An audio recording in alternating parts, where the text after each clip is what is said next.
It's been 15 years since 12-year-old Jaliek Rainwalker vanished.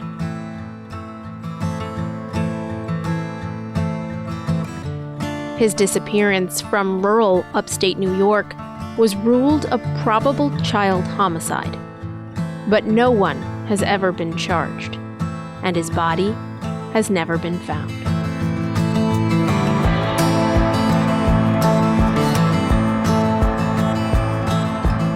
This is Rainwalker, the Lost Boy.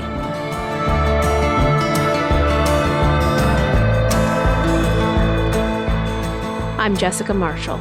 And I'm Wendy Libertor. In this podcast from the Times-Union, we'll take a deep dive into this mystery, the case of a missing child that has unsettled New York's capital region and beyond for more than a decade. Episode 5, Black and Missing.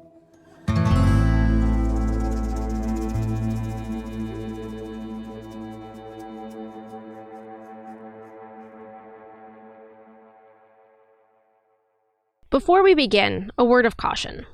The story we are about to tell involves situations that may be very disturbing to some listeners. So please take care as you listen. Bubbly, energetic, adventurous. Gabby Petito wanted to share her life with the world. The search is on in the district for a missing woman. Her name is Chandra Ann Levy. She is 24 years old and hasn't been seen since April 30th. It's been close to 15 years since Beth Holloway first set foot on the island of Aruba looking for her daughter Natalie. This is where...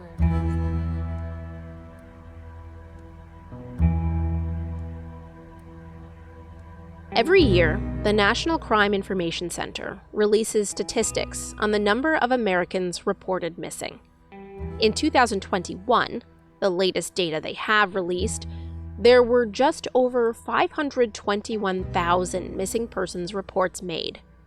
Of that, 64% are children ages 0 to 17. And of all the missing reports filed for children, 38% of those were for Black kids. Just over 12% of Americans are Black, according to the 2020 census data. And we can all name the Gabby Petitos, the Natalie Holloway, the Chandra Levys, and many more. But can any of your listeners name a person of color that has garnered the same level of national media coverage? They can't. And guess why? Because it doesn't happen. Natalie Wilson is the co-founder of the Black and Missing Foundation. She says only 7% of missing persons of color cases get any sort of national media attention. So we want our missing to be household names too. Natalie has a public relations background. Her sister-in-law, Derica Wilson, is a former law enforcement officer. Together, they created the Black and Missing Foundation in 2008. These men and women that are going missing look like my siblings or look like my parents and my grandparents. They matter. Our community matters. Natalie says they work with families and loved ones of missing people of color. They help them spread awareness and communicate with law enforcement to keep their cases active. Visibility, awareness is key. Exposure for these cases, it's vital because it, alerts the community that someone is missing and we can help find them, but it also puts pressure on law enforcement to add resources to the case. Natalie says cases of missing Black children are often treated differently by law enforcement, given less urgency. Sadly, or oftentimes when our children are reported missing, they're classified as a runaway and they do not receive the Amber Alert and they definitely don't receive any type of media coverage at all. Cambridge-Greenwich police initially treated Jaliek Rainwalker's case as a runaway. They began to search for him on November 4th, 2007, more than 48 hours after he was reported missing.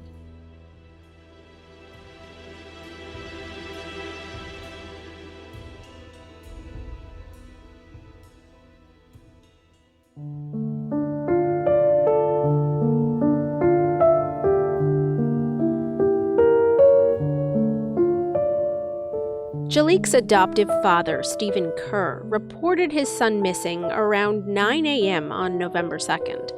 He called Cambridge-Greenwich police to make the report. Stephen Kerr declined to speak with us for this podcast.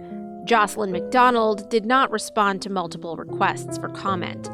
But at the time, they told reporters and the police that they believed their son had run away. Here's Stephen speaking to a gaggle of reporters outside a few days after Jaliek disappeared. If anybody knows where Jaliek is, we'd really love any information. Or Jaliek, if you're watching this, we'd love for you to come home and just try to figure this out.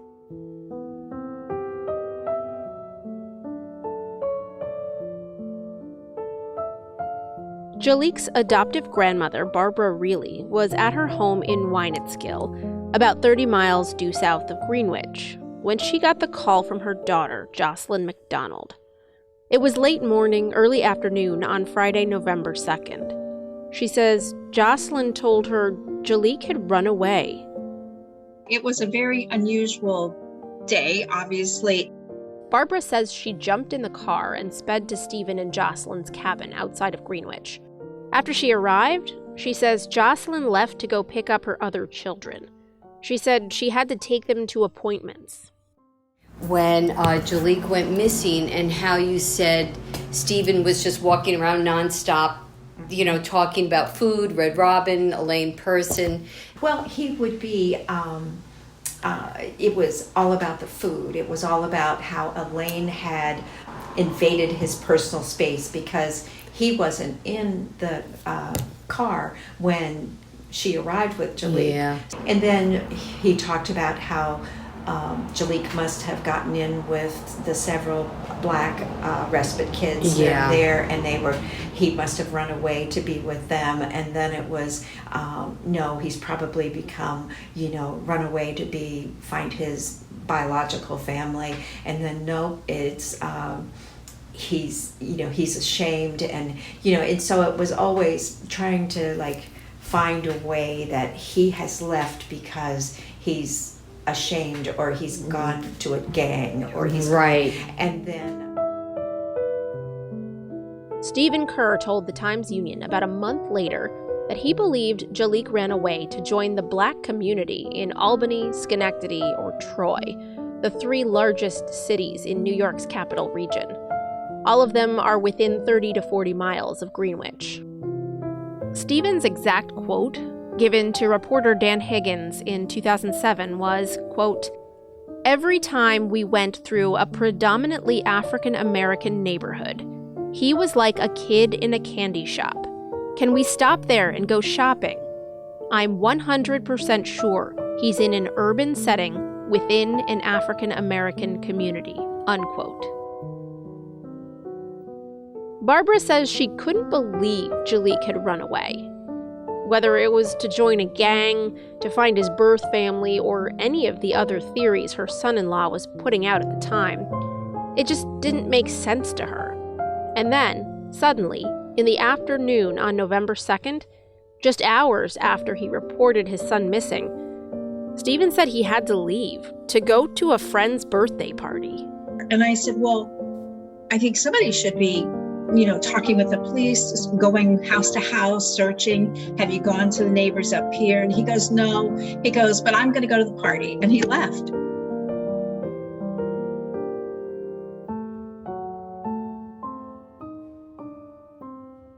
Barbara says she couldn't just sit there. She felt helpless. So she drove to the police station in Greenwich to ask questions. Barbara wanted to take matters into her own hands. It was something she would do many times over the next days, weeks, and years. She was determined to find Jaliek. I looked up online all the different things, the manuals for missing children and guidelines for what parents should do. And I had printed it out, and Jocelyn was reading it when she got there. And I said, well, you need to make a flyer. So I looked up some photographs, and my husband started, working on a flyer.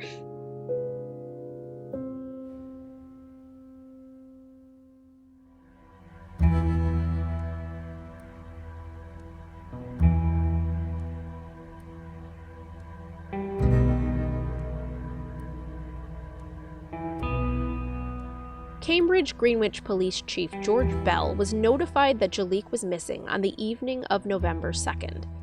He was at a spaghetti dinner fundraiser at a firehouse when one of his deputies called. He later said he was told a 12-year-old boy ran away after a fight with his parents. He said as much to local television stations a few days later. Here he is on Albany's News Channel 13 on November 3rd. And he knew he was in trouble. He was confronted by his adopted parents about it. Parents say he'd spoken of suicide before, but never. The so-called fight was the incident at Jaliek's homeschool program. His parents said he verbally threatened a younger child. Former Times-Union reporter Dan Higgins remembers many conversations he had on the record with Chief Bell about that particular night, and about the days, weeks, and months after. He said that at the time, his belief was, this is pretty typical. We get a preteen. And then to hear George characterize it, I remember his words to an extent. He said, had a fight with mom and dad, probably ran off to maybe a girlfriend's house, knowing nothing about Jaliek. That was the speculation. Running off to a girlfriend's house or a friend's house, spending the night on the couch, and he'll be back the next day. Higgins says Bell told him he'd seen that happen time and time again with kids throughout his decades-long career in law enforcement. 99.9% of the time he was right about how these stories would play out. And this was a time when he concedes he was very, very wrong. George Bell died of a heart attack in 2018. According to his successor, Sergeant Robert Danko, Bell worked on the case almost obsessively till the day he died. I personally think it probably took a toll on him. I mean, there was definitely, it was wearing him down, but he was constantly fighting. So, you didn't really see disappointment. You just saw him get back up off the ground and keep going.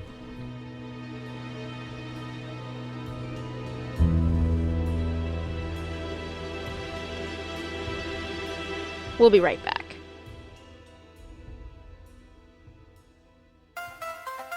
If you're enjoying this podcast, take advantage of all the Times-Union has to offer and support our efforts to bring in you award-winning journalism by becoming a Times-Union member today. Go to timesunion.com/subscribe.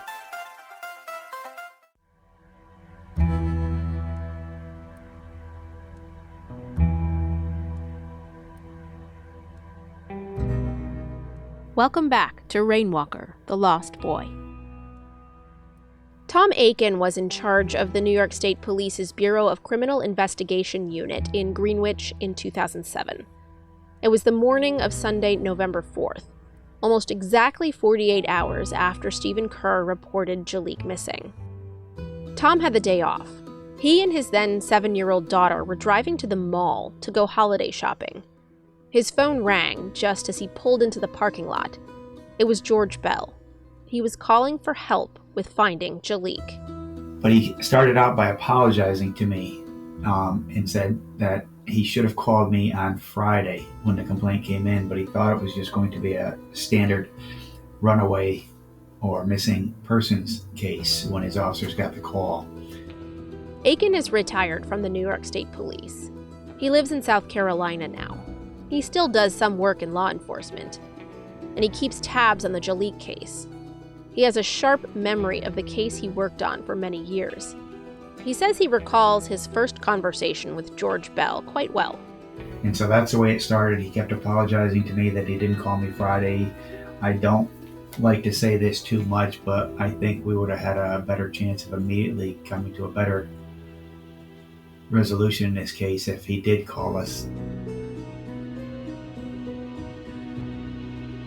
Aiken says once the state police joined the investigation, they had to start from scratch.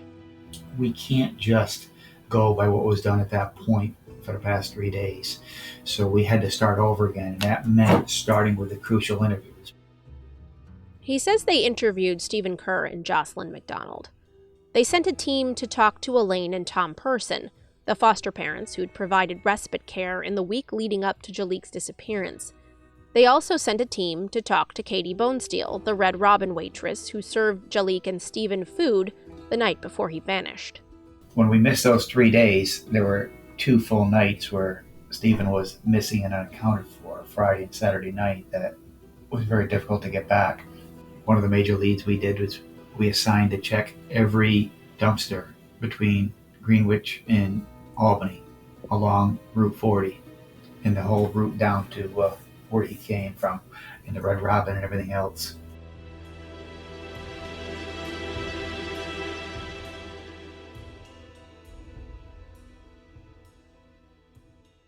Over the next 2 weeks, law enforcement combed wooded areas around Greenwich. They drained the pond at the Battenkill Country Club after Chief Bell said cadaver dogs, quote, went crazy near it. In the next few months and even years, they would search more ponds, forests, a turbulent stretch of the Battenkill River known as the Hellhole, and the Hudson River in Troy. I will say this was probably one of the most massive, extensive searches ever conducted for a missing person. There were teams of state police, other agencies, NCON, forest rangers, volunteers, fire department. We, at one point, had the horse volunteer team from Texas come up and do searches. I mean, the sky was the limit. There were more searches done. My guys, when they had time, participated when we weren't doing other leads. It was one of the most massive, well-organized searches in history. Chief Bell and the state police said they followed more than 500 leads. They got tips in nearly every day for those first few months. They called in the FBI to help. They brought in the National Center for Missing and Exploited Children to help. They had dozens of volunteers eager to help with searches. And at one point, George Bell even consulted a pair of psychic intuitives.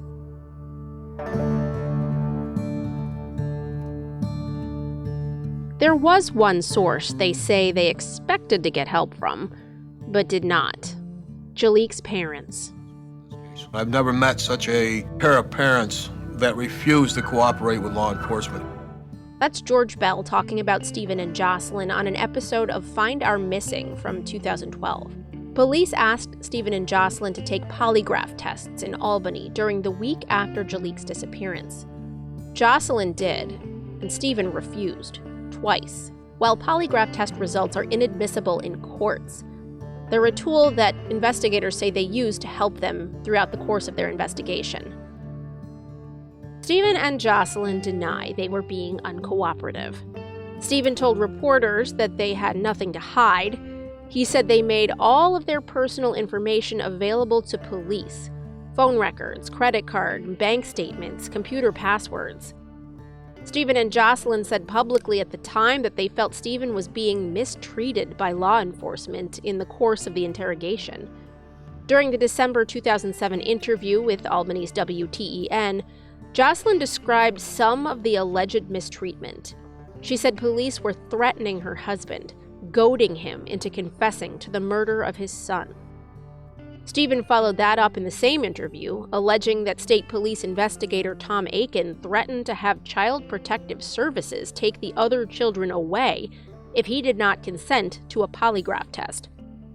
Barbara really confirmed to us that some version of this happened. She says George Bell worked with CPS to give her temporary custody of the 4 other Rainwalker kids. The day that Stephen came back and would not take the lie detector test, Chief Bell, to protect the children, asked my husband and I and went through CPS and gave us temporary custody. Jocelyn went ballistic. Barbara says the children were returned to their parents after 10 days. Tom Aiken wouldn't discuss anything related to the polygraph testing or CPS and threats to take away Stephen's children. I apologize, I'm going to have to say this a lot, but there's a lot of that stuff I can't get into while we're discussing this case. I will say we did a very extensive background on Stephen Kerr.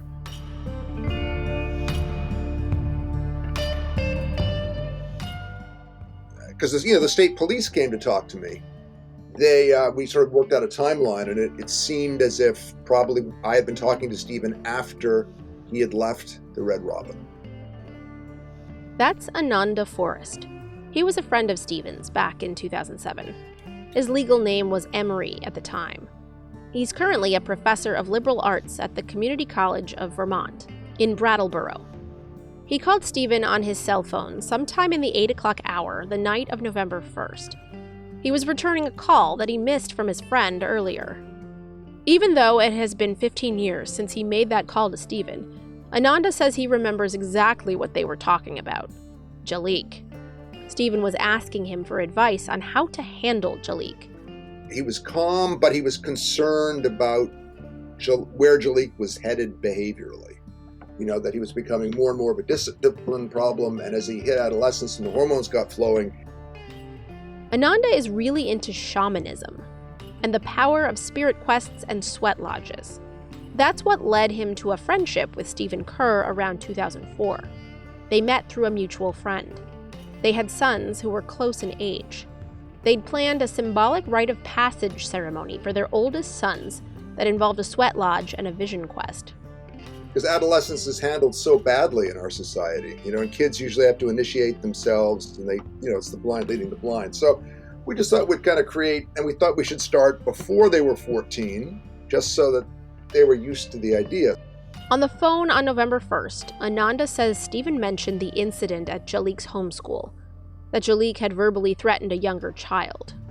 He was just being, giving very harsh clinical assessment of him. And I think as Jaliek was beginning to enter adolescence, he was engaged in some kind, I think, of bullying or harassing of younger kids, and that bullying or harassing was beginning to become more sexualized. And I think it was really freaking Stephen out. And so he was pretty angry with Jaliek. So he was just angry at his inappropriate behavior, angry that he wasn't responding. And it wasn't the way I would have talked about my son if my son had been in the room. I would have couched it more, and yeah. It was very blunt. Ananda says the state police asked him to wear a wire and meet up with Stephen. He agreed to do it. My main reason to wear a wire was to collect clear evidence that Stephen hadn't done it. He knew I had been with the state police because he called my wife, and my wife had said he's with the state police. So the first thing he did is he patted me down. The state police guys, the trooper, said, "Oh no, he didn't feel anything." But I was just watching The Sopranos, and when Tony Soprano was worried that one of his guys is wearing a wire on him, he patted him down exactly the way Stephen patted me down. He felt my chest, his hand went right on the unit. And so I thought, okay, he knows I'm wearing a wire. And we went for a walk. And it was a very strange conversation. Tell me about the conversation. Well, I think the things that were strangest about it, first was that he was being completely uncooperative with state troopers and state police and sort of treating them like they were the enemy. We're old hippies. Our politics were not anti-police, but we're not super cooperative. But when your son is vanished, they're your best friends. I don't care what your politics are. Yeah. And so that was really puzzling. And he said, I'm not going to take the lie detector test. And that seemed really peculiar. And then he sort of kind of went off on this tangent about, not only will I not take the lie detector test, but I've hired the best defense lawyer in Albany. That made me shivers and chills. Ananda says Stephen stopped reaching out to him after that meeting. They haven't spoken since 2007. He no longer considers Stephen a friend. Barbara Reilly says her husband Dennis recommended the criminal defense lawyer in Albany to Stephen, but she says they never hired him. According to Barbara, the lawyer told him to call back if he ever had a criminal case.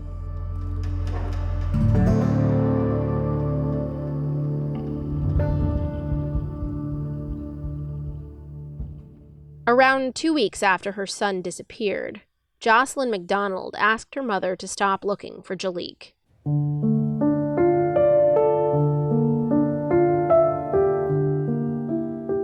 My daughter then asked me, she said, "Mom, go home, make pots, go back to your pottery and your friends and stop with law enforcement." Barbara says she told her daughter she couldn't do that. After Jocelyn asked me not to search and we had a discussion, and I said, I've got to continue somebody has to still search for him. A day later, one of her daughter's friends met Barbara for lunch. Barbara says the friend told her that her daughter and son-in-law did not want to see her anymore. They haven't spoken in the 15 years since. Stephen Kerr eventually stopped taking Dan Higgins' calls, too. There was a very brief window of opportunity where Stephen, I believe, would still take my calls, even though he had shut out other media. But then, of course, I believe he either got tired of speaking to me, or it was after I, confronted him and asked him point blank if he killed Jaliek. I think it was after that he stopped speaking to me.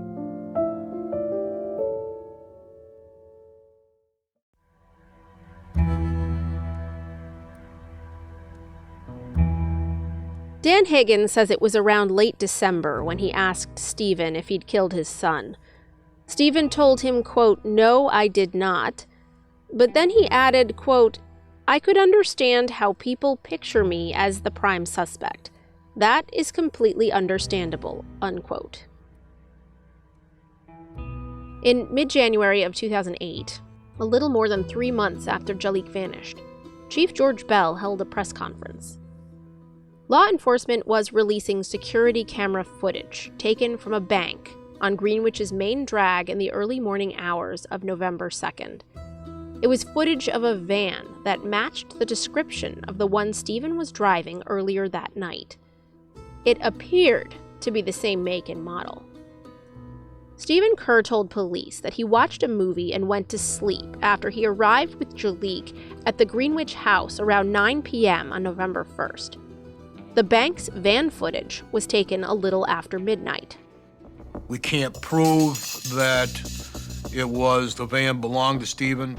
Chief Bell talked about it on Find Our Missing in 2012. The odds are of a van, the same make, model, and the same color, being in the village of Greenwich at that time of night was like nil and none. It had to be Stephen's van.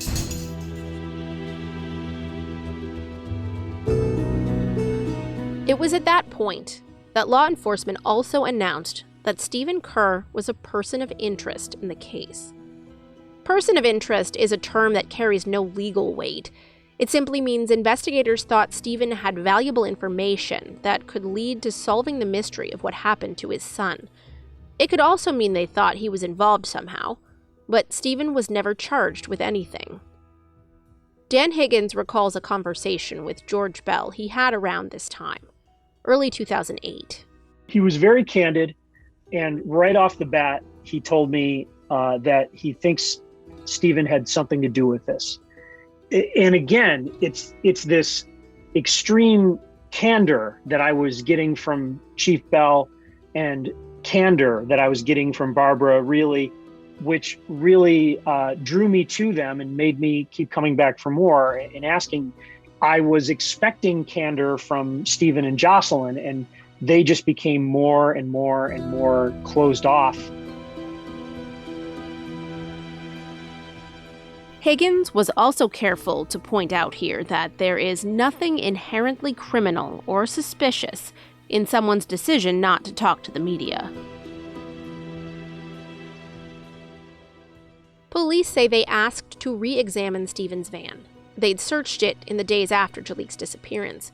Stephen refused to allow it. Stephen Kerr and his family moved to Vermont after the announcement of the van footage and the declaration that he was a person of interest. It was about 4 months after Jaliek disappeared.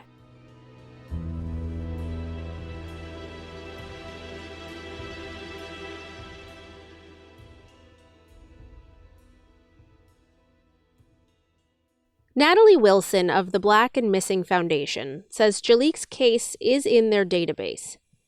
She says one of the foundation's main objectives is pushing to get rid of the term runaway.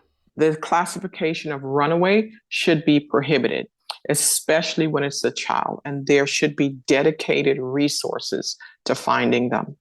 Chief George Bell and the Cambridge-Greenwich police treated Jaliek's case as a runaway initially. Chief Bell said to me on more than one occasion that he had a tremendous amount of regret about how he initially handled the Jaliek case, which was to at first do nothing. Reporter Dan Higgins says he asked Bell if he could do it over again, would he do anything differently? He always wished that he had handled it differently, but doesn't know under what circumstances or what would have caused him to behave differently than he did, but he wished that he did. And I really believed he was sincere about that. In February of 2008, Jaliek had been missing 4 months. That's when a letter arrived at the Times-Union. It also came to other local news outlets around the same time. It was anonymous, postmarked from Westchester County, New York. It was typed, riddled with typos and improper grammar. It read, "Jaliek still alive. Needed a foot soldier for this war on drugs. Picked him up, Route 40, Post 30. He's okay, no fake. He says he asks his mama and papa, who are the Macaroni family? My cat named Diamond. Why does Franti yell fire? Don't try to look. We are not there." Next time on Rainwalker, the Lost Boy, we'll continue our deep dive into the investigation of Jaliek's disappearance. Have you come to terms that Jaliek is probably dead? Yes. I feel that he was killed on November 1st, 2007.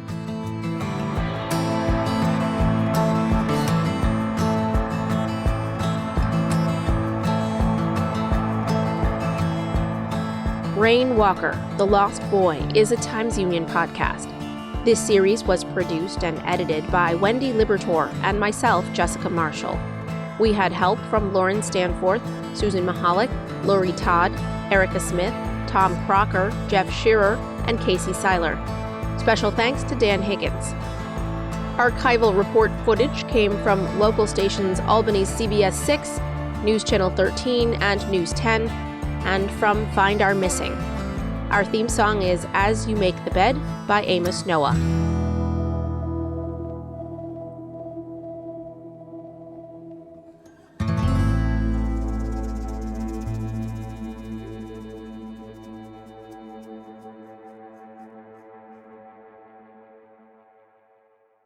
If your child or a child you know is missing, call local law enforcement immediately to make a report.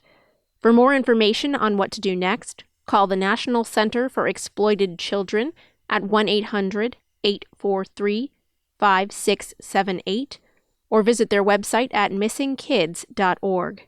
You can also reach out to the Black and Missing Foundation by calling 877-972-2634 or by going to their website at blackandmissinginc.com.